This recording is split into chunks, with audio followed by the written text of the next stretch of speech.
Hi everyone, I'm Eric. I'm Rich. And I'm Craig. And we are Whose Turn? In this video we're going to be doing a review on Brass Birmingham. It is a heck of a game. It is very complex and is a lot of fun if you enjoy thinking. To give you an overview of Brass Birmingham, you take the role of one of the 19th century industry tycoons. You place out your different markets and you try your best to have different connections, all the while trying to make as much money as you can. It's really, really complicated. It sounds really easy and it looks kind of like, oh hey, this is kind of cool. There's a lot of parts to this game, so don't let that fool you. Now in this game there are 6 actions you can take, and each player will take their turns doing 2 of those actions. You have to lay down a card, and either the card is going to be one of the industries or it's going to be a location on the game board itself. When you play down the card, you also have the required money in order to do it, as well as any ingredients or resources that are required for that card to be built. There are 2 different eras, so to speak, that happen. There's the canal era and the rail era. That mainly just depends on kind of what you can build out, but also how much everything costs. So we'll go into that a little bit more later, but that's the general idea of the game. If it sounds like a lot, it's because it is. As I've said before, this game is a beast of a game. So just keep that in mind when we're talking about it overall. So with that, we'll just go right into the complexity segment of it. This game is high complexity. Like hands down, you need to be thinking, just like with chess, a couple moves ahead, not just for you, but for what your opponents are going to be doing.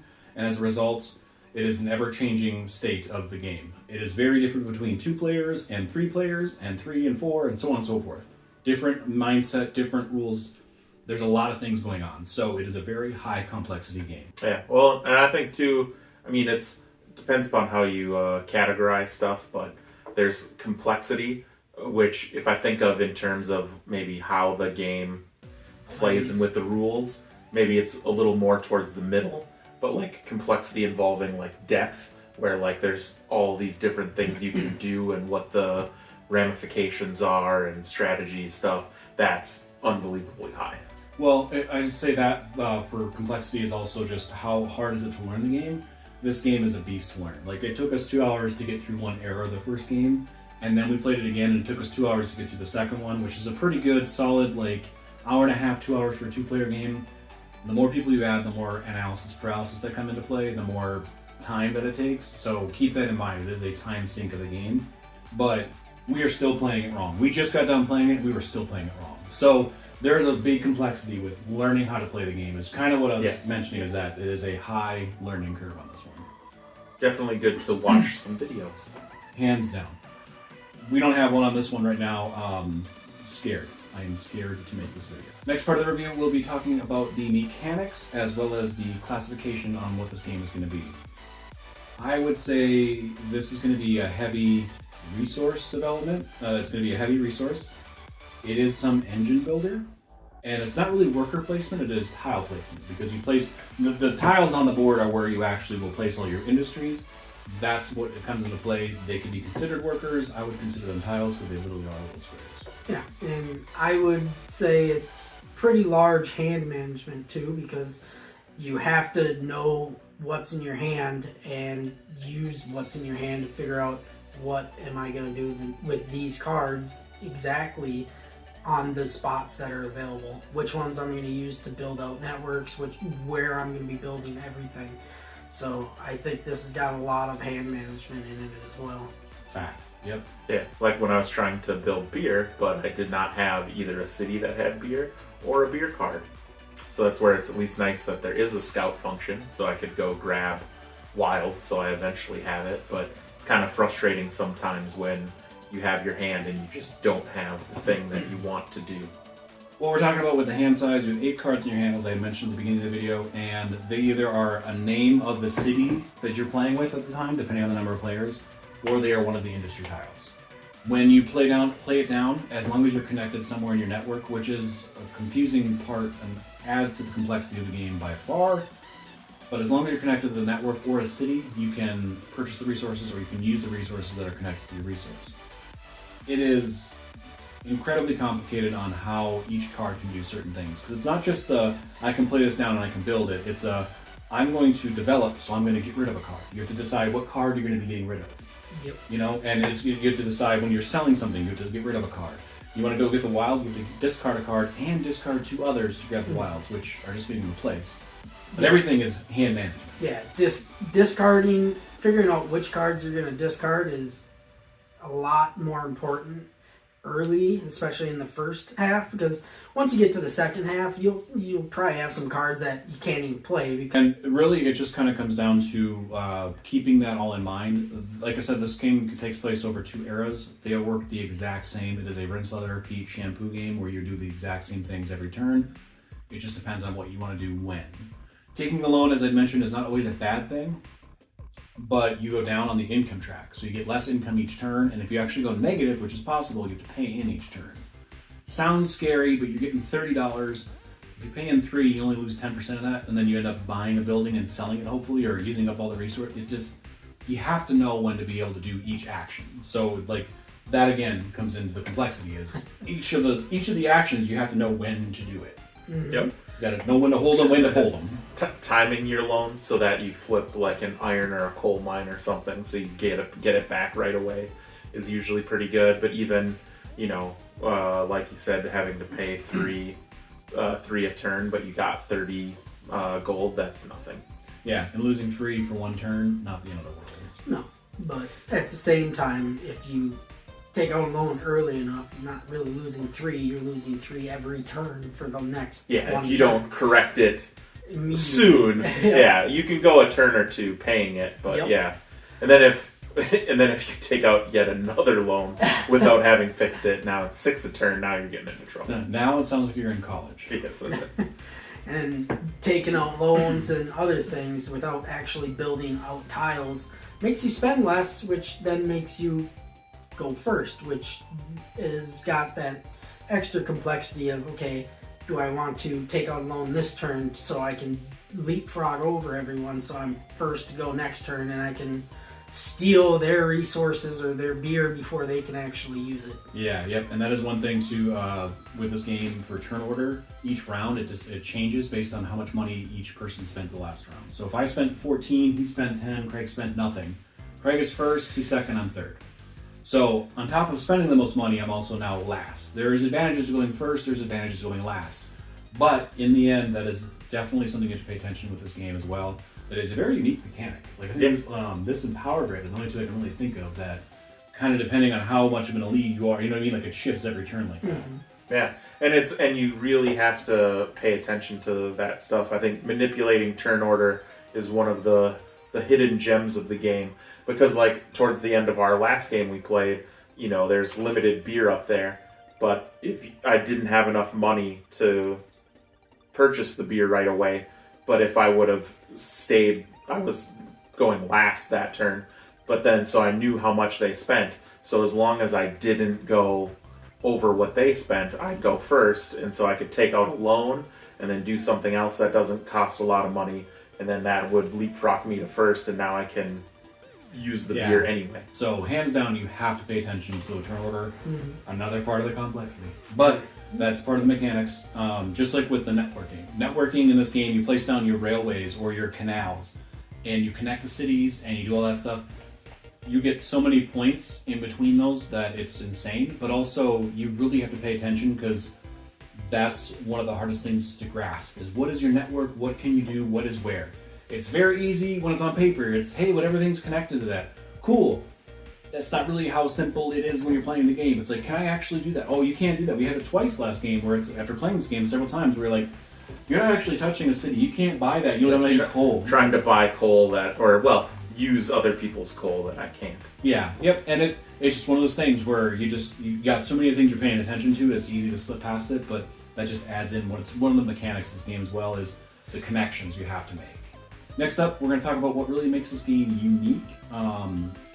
What really sells this one for me, like makes it so unique and like so not like other games, is both the hand management and how the 2 eras really work. So the first era, everything's super cheap and you think you're doing really well, but it is literally all set up for the end of the game, which makes sense for most games you play, but this one really hits that hard. Like you really, if you don't set yourself up at all, like Craig, you did not set yourself up at all. No. At all. I think you had one. I was in the lead in the beginning by like 10 points by 10, 15 10, points. Yeah. 5 from him. And Yeah. I lost by probably about 70. Yep. No, it was closer to 50, but still, it is very much you need to think like all end game of where do I want to end up, what's going to be the most valuable at the end, and really management like of everything. But then also like the luck is minimal because even if you have nothing that is anywhere near you, you can literally just throw those cards away and get the wilds.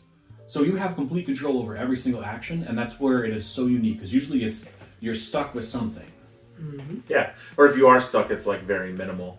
But yeah, piggybacking off of your thing, what I think is very unique, like along with the setup, is like the first phase is all about like not just hand management or where you're going to put your stuff, but also management of your board, your like player mat. There's an action called develop, which lets you get rid of some items from your mat.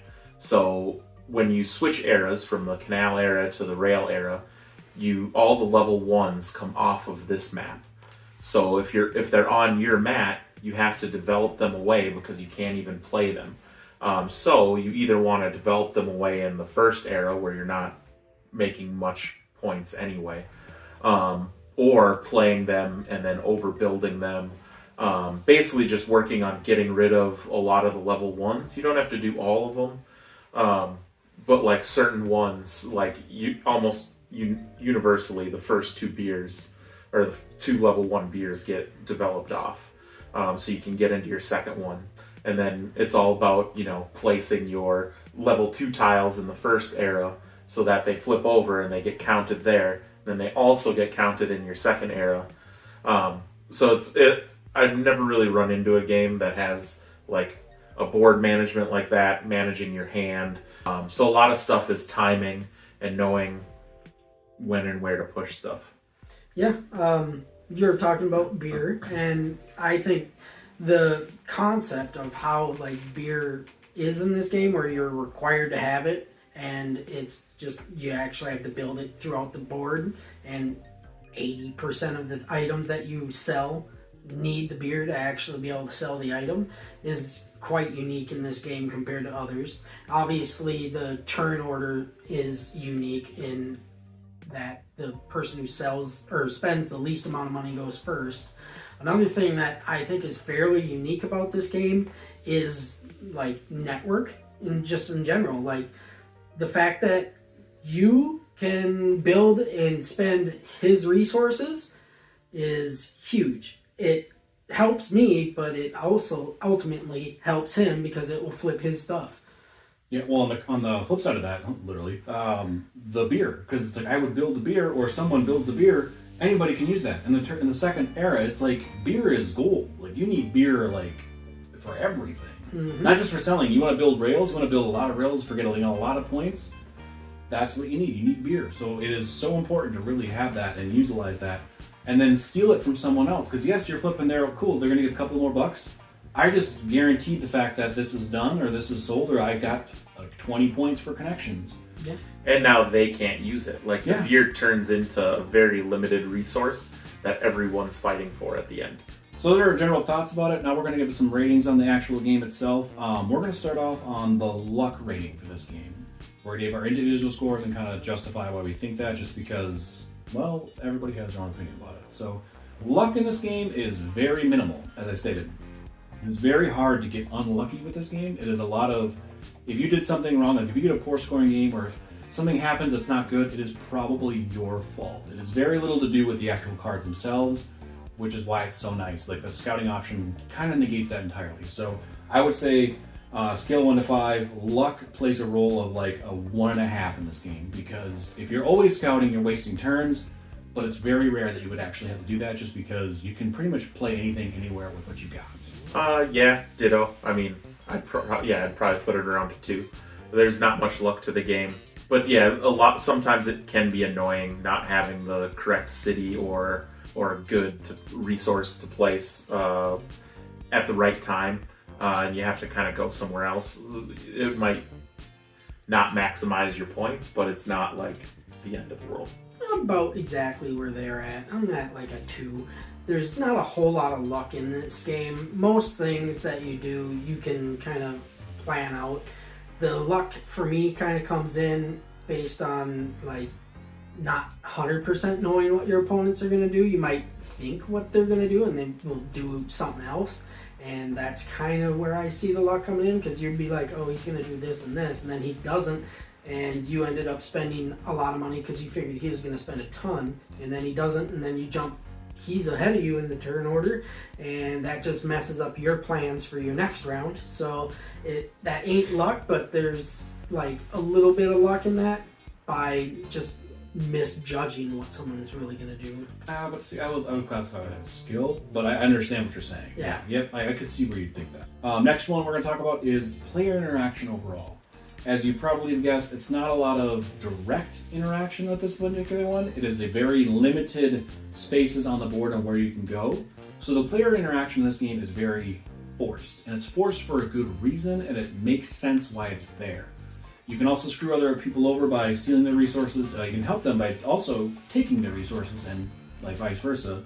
So I would say this game, in my eyes, player interaction, probably like 4.2 out of 5, because it is very apparent it's there. There's nothing you can get around it. It is gonna, someone else is gonna screw you over at some point during this game. Yeah, I'd put it close to there too. I mean, maybe like a 3, just because I feel like it's so forced. You're not super interactive. It's almost like I have my plan and I'm doing things, and the only interaction is someone took a spot that I was going to build on, or took the network connection that I wanted to get. I mean, they can only kind of take limited resources on the board that you're there for. You're not super like interacting with anyone all the time.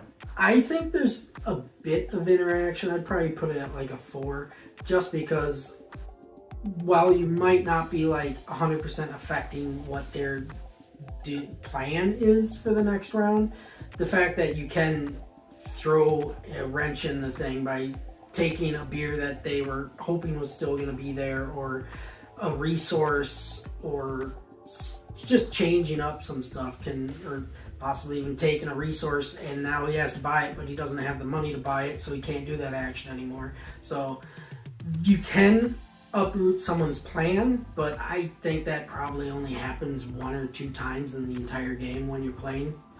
So then next we'll go over the design. I mean, like Eric said earlier, it's 19th century England, so it has a bunch of fun names for you to mispronounce if you're American. Like a Tuxeter, Wolverhampton, Colebrook, Birmingham. Yeah, Birmingham. We got the good one. And then it has 2 sides. It has like a dark night theme, which is obviously the best. And then like a day side on the other side. Your player mats do too. And I mean, it takes, and even your characters, I mean, they all have names and stuff, but the different the 4 different colors are actual like barons from the time period. So I think it fits well together. It's really nice. It goes well. I don't know, looking at the board even, I would think, even though I wasn't there, that kind of seems like 19th century England to me. So I really love it. I think it's great. I think it's like a 8.5.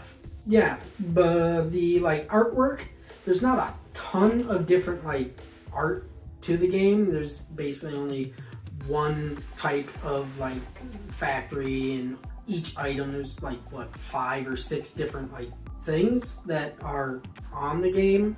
So artwork and whatnot is pretty low, but I love the fact that it has the double-sided board. You don't see that very often, where you have one side one way and it's not just flat black on the other. They use that really well.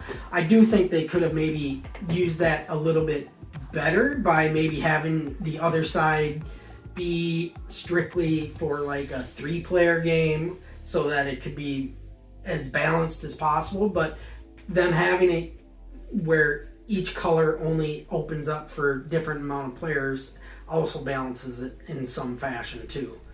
So I love the fact that they have the double-sided board and the different type of artwork. While it is really nice. It's very limited. There's not a whole lot there. Richard was putting it on a 10 scale, so I don't like that. Nope. We're gonna have that. Whoop, we're in fiver. Oh, Five. we're is at the fives. high. Oh, Five is the sorry. high. so I would probably put So it I went at with a three. 4. Yeah, I would we're probably gonna put it go at a to. 3 then. That's fine. It's fun. It's his first time. He got married recently, so congrats on that. But yeah, no, we're good there. To kind of say what they say, yeah, artwork. It's beautiful what they have. It's very limited what they have, and they're all the same. All player boards are the same. The colors, the Barons, there's male and female versions. They are very well portrayed, but ultimately there's just not a lot to look at in this game. So the artwork's not really all that there. The theme, though, everything here is just, it's an industrial theme. Hits that nail on the head. Like, beautiful. It is perfect. Iron and coal, especially for the time frame. Not really any electricity because there wasn't any at the time, so it works. I would say this one probably, like you guys said, is probably around a 3.7 for me because it does hit. It hits very well. There's just not a lot to it overall. So Exactly. then the last thing we're going to talk about is just going to be a quick little thing: compartmentalization. This is something that I've recently discovered how much it bothers me. And maybe other people are like me, so I'm throwing it in, and we're making the ones making the video, so yeah, this is mine. How does it look in the box? It looks kind of like this in the box. There's not a lot of there's not really nothing in there. There's bags, there's boards, it's a box. So it's gonna get a 2 out of 5. It just, there's not much to it. It doesn't not work. It just, there's nothing special. I am very much everything when it fits perfect is beautiful to me. I didn't realize that until I started doing these videos. So who knew? Touching on what Eric was saying, there's not much going for this in the aspect of like storage. So I would give this game kind of like what Eric was saying, like a 2 on the storage. While I do like that they at least provide enough bags to actually have the stuff for the resources. Sometimes you'll get a game where it's like, cool, I have 6 bags, but that only allows me to have these all in one spot, where I would love to have it all separated so that way each player gets a starting thing. This at least has that, and while I do like having games that have like a storage solution, I don't see there being a huge reason for it if the storage solution in the box can't come to the table. Like, because otherwise you're just taking the things and just setting it on the table anyway, so it's not like there's... That's fair. I would rather have something that's removable that could get put on the table and keep everything tidy, basically. That's fair. Yeah, that's a good point. That is a valid point that I've not thought of. So Yep. Yeah. It's just shit thrown in a box. yeah, not everybody cares, and I never realized I did it. No, but yeah, it's good that you have enough bags so you just throw everyone a starting bag into a thing. Mm-hmm. I don't know if a ton of compartments would even help this one too much. No, it makes sense where everything is. Just that, like I said, it's a me thing, and I'm the one making the video. So Yeah. And in some games, especially like ones like this that has 40 different squares that you're putting out, I don't know if I'd want a board, like a storage solution where you have to like individually put things in little tiny holes. I'd rather just shove it in a bag and throw it in the box. but let's just say, perfect world, these probably exist somewhere, and say if it does, please in the comments below. Like, let's just say that you have the board, and it's all like right here, and it's all already like, hey, you have 5 and 6, you stack them all in that one spot. It's all perfect, like and then it goes right in the box, and you're all done. Let's just say that. Yeah. I would love that. I would very much love that to be included in this game. Mm-hmm. Would I pay money for it to be extra? Oh god, no. And with that, we'll go on to the overall review of the game, and I'll go first. I really like how it's set up. Everything from where the spots are on the board were very well thought out. Like, making it so that everything was randomized would kind of, in my opinion, ruin some things.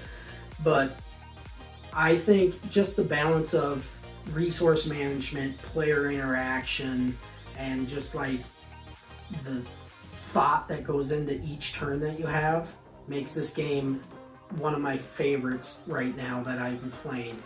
And with that, I would probably rate this game in 8 out of 10. Yeah, I absolutely love this game. Between manipulating how the turn order goes, the 2 different phases where one you're kind of setting up your points and what you're doing, and then the second phase of basically just point grabbing as much as possible or building a lot more networks and stuff like that. All the strategy, like Craig said, going into this game, planning out what you're going to do. All great.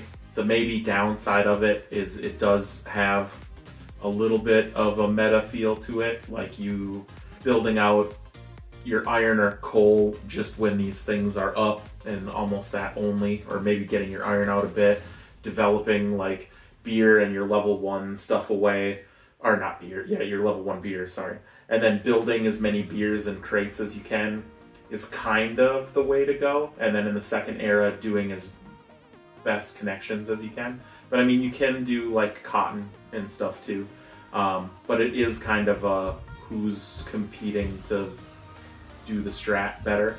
A little bit, like there's some give and take and different things that you can do, but I mean, still, it's still just a great game.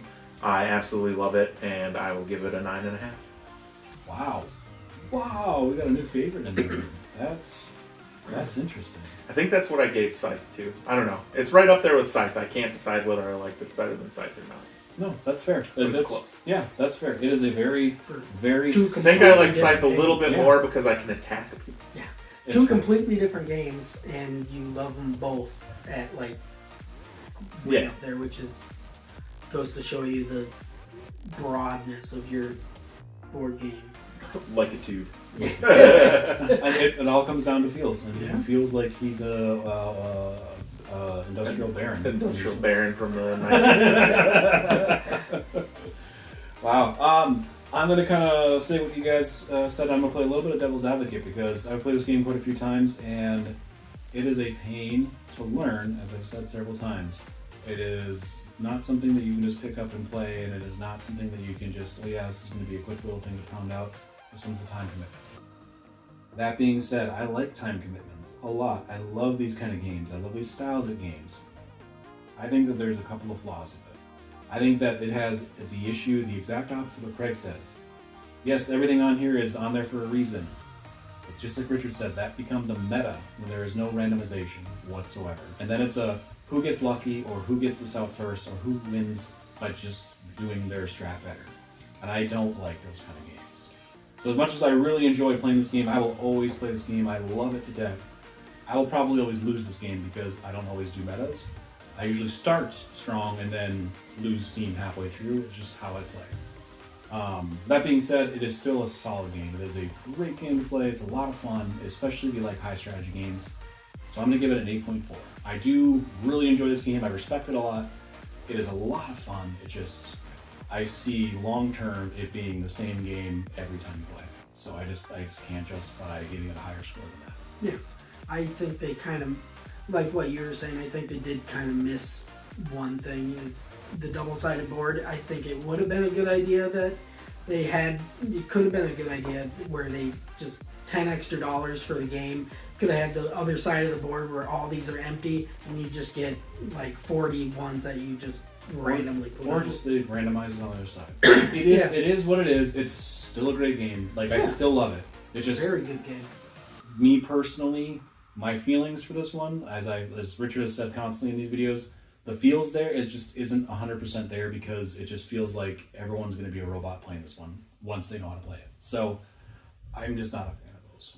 With that being said, there are a couple of games that do play similar to this, but nothing exactly like this. Power Grid is the one that we keep coming back to with this one because it is one of our personal favorites and has been forever. I really think that there's a lot of similarities between the two, just from whoever's winning and in the lead usually has a big disadvantage in some capacity. The controlling the markets, controlling what you have, and controlling when you play when is very similar to Power Grid. Yeah, a lot of turn order manipulation and kind of networking type stuff. Yeah, the one thing this game doesn't have is a catch-up mechanic. You fall behind and you can get Yep. stomped. Yep.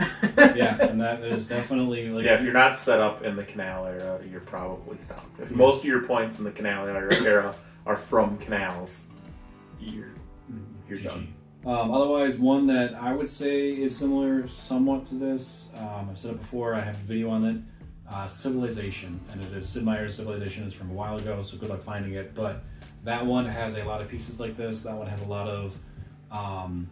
of things going on with it at the same time. It is not quite as contained as this. It's a much longer game, it's a much bigger game, but it still has that same feel in general of, okay, you're putting the little pieces out that you can only put out so many, and you only have so much to do, and you have to manage your resources and figure out stuff in between. So that's going to wrap it up for a review for Brass Birmingham. I know it's a lot to handle, it's a lot to chew on, it's a lot to mull over, but that's because this game in and of itself is a lot. So, hope you found the video helpful. If you did, go and give it a like. If you want to follow us in our board game journey, consider subscribing. We really appreciate that. We took a little break here because, well, life happens. You know, like I said, Richard got married, I changed jobs, he changed jobs. Craig's just been Craig the whole time. But in the meantime, we all need breaks in real life, so by all means, consider subscribing. We would really appreciate that. If you like the game, let us know in the comments down below. What do you like about it? Do you enjoy how complex it is? Did you play it 7 or 8 times before you realized a couple of the rules that you were doing wrong the whole 7 or 8 times? Let us know on that, because we just learned a couple. Oh yeah. We just learned 3 actually last time we played it because of Richard, because he watched a video or 2 and he's just like, we were playing that wrong. And switching those few rules made us go from scoring like 100 points to 170 points. So they affected a lot. Yep. Let us get out a lot more things on the board, I think. Yeah, yep. And the last one we learned even is a kind of a game changer too. But let us know in the comments how that goes for you. Or just what do you like about the game? What do you hate about the game? What's the meta that you play for the game? Because I'm sure that there's general metas and there's people have their metas on it. So that's all I got. So thank you all for watching. I've been Eric. Rich. I'm Craig. And we are Whose Turn?